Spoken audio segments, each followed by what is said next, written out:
Hello class and welcome to week 3 of Psych 4321. I just wanted to take a couple of minutes to give you some announcements, some clarifications, and of course some important topics to focus on during week 3. All right, so like I just said, we're in week 3 of the semester. I hope that you guys are starting to understand how this course is going to be run, what is expected, and you won't be surprised by anything in the coming weeks. As we go into week 3, things that are going to be due this week are going to be your chapter 3 quiz. Your quiz will cover the book chapter as well as the video that I have in your module called What is a Soul? I really encourage you guys to take notes on the videos of this course, as these videos will be covered in your exam. I have started to grade bookmarks for week 2. And I can see that people are either really understanding it or really not understanding what I'm looking for. So I want to make sure that you guys understand that you should be focusing on the right time period. So for week 3, our time period is the 15th to 18th century. Your bookmark should include some topic that is focused on during the 15th to the 18th century. A lot of you were writing bookmarks about Wilhelm Wundt's lab. That lab was not created until the 1800s. So that is not like an appropriate bookmark for week 2. Another kind of helpful hint, if you guys are really struggling to find topics for your bookmarks, is every chapter at the very end has a list of key terms. If you look at those key terms, those are going to be great topics so you guys can focus on when you're writing your 2 bookmarks for the week. I also want to kind of continue to remind you to keep working on and start your psychological disorder paper.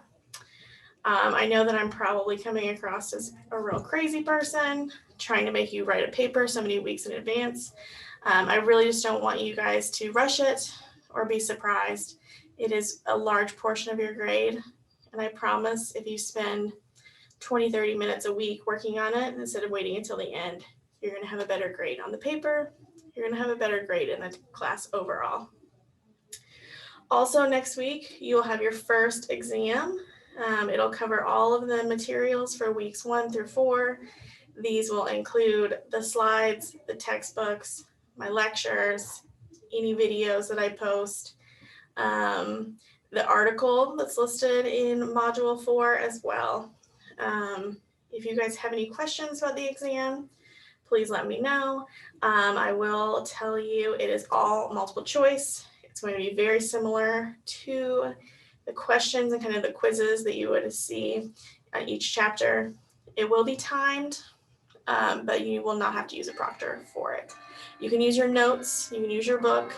But yeah, let me know if you have any questions about the exam. I hope you guys do well. All right, when we kind of look forward to chapter 3 in this era that we are in for the history of psychology, these are the topics I really want you to focus in on this week. This chapter really kind of focuses in on the 15th to the 18th century, which means 1400 to 1700 BCE. Topics and kind of huge monumental world events that happened during this time period are the Renaissance, the Reformation, the Scientific Revolution. These 3 events had a huge effect on the history of psychology and how people really view themselves in the world.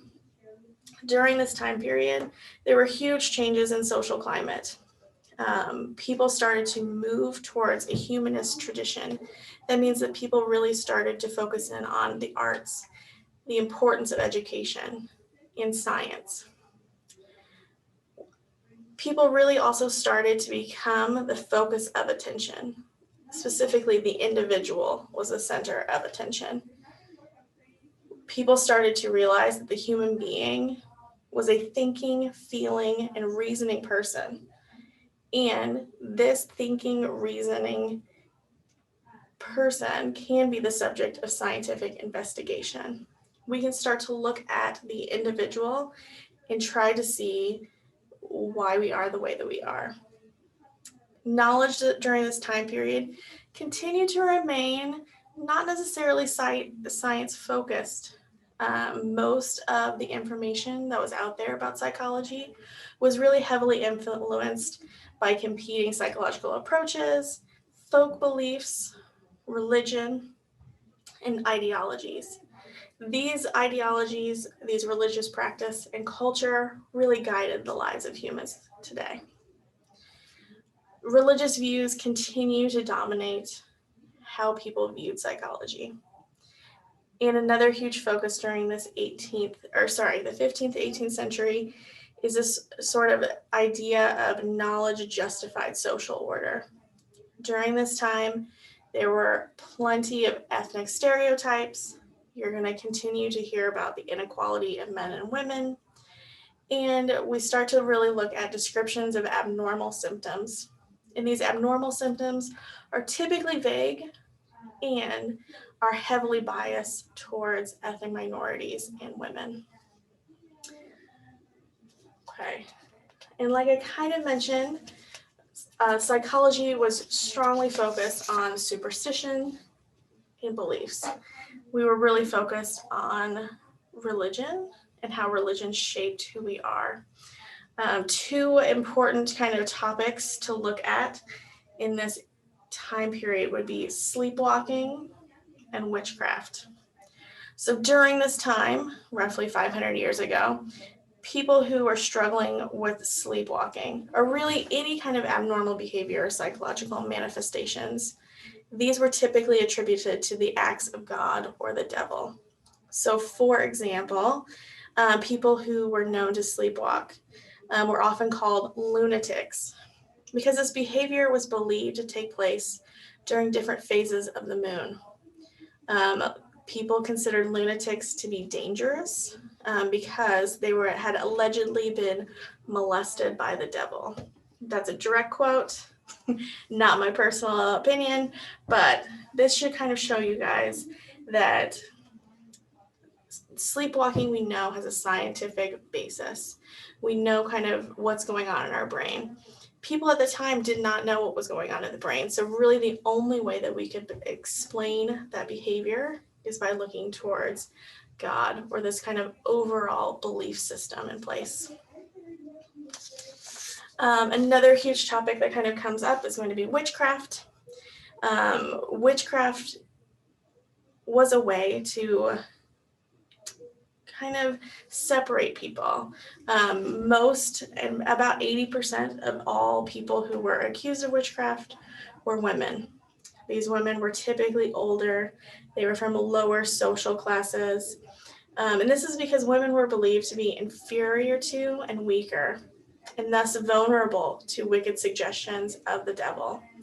Charges against witches could include causing sickness in their neighbors, a dangerous thunderstorm, droughts, floods, and business deals gone wrong. So women ended up kind of being the scapegoat in a lot of ways. If anything was going wrong in any person's life, they could blame the poor woman next door and have her charged. People believe that thunderstorms, droughts, all of these things were the use of a supernatural power or sorcery, or that the woman had a sexual contact with evil spirits. Another huge topic of the day is going to be Robert Burton's Anatomy of Melancholy that was published in 1621. This is really kind of the first book. I would consider it a predecessor to the DSM-5. It focused in on what is anxiety, what are mood disorders, what kinds of depression are there, what kinds of anxiety are there, what causes these disorders, what are the symptoms, and how do you cure these disorders? I will tell you that in this book, most of these disorders are considered a byproduct of just being sad. And so the treatment that is suggested by Robert Burton throughout this book is we just need to avoid the things that make us sad, the things that make us anxious. And that really isn't far from what we teach today. If you are anxious about a certain thing, then either we suggest exposure therapy, so you expose yourself to the thing that makes you anxious, or you avoid the thing that makes you anxious. So Robert Burton really was kind of a leader in this movement to be the person who writes down disorders. How do we cure them? How do we treat them? How do we go forward as a society in psychology? Another huge part of this chapter is going to be the impact of scholars and their theories. You are going to see slide after slide after slide of one man after another man after another man. I don't want you to be kind of consumed by all the names, all the theories that they're covering. What I want you to really understand is kind of the overarching concepts that these men covered and believed about in psychology. You don't necessarily need to remember each person and what they're known for. I want you to kind of understand what the viewpoints of psychology were during this time period.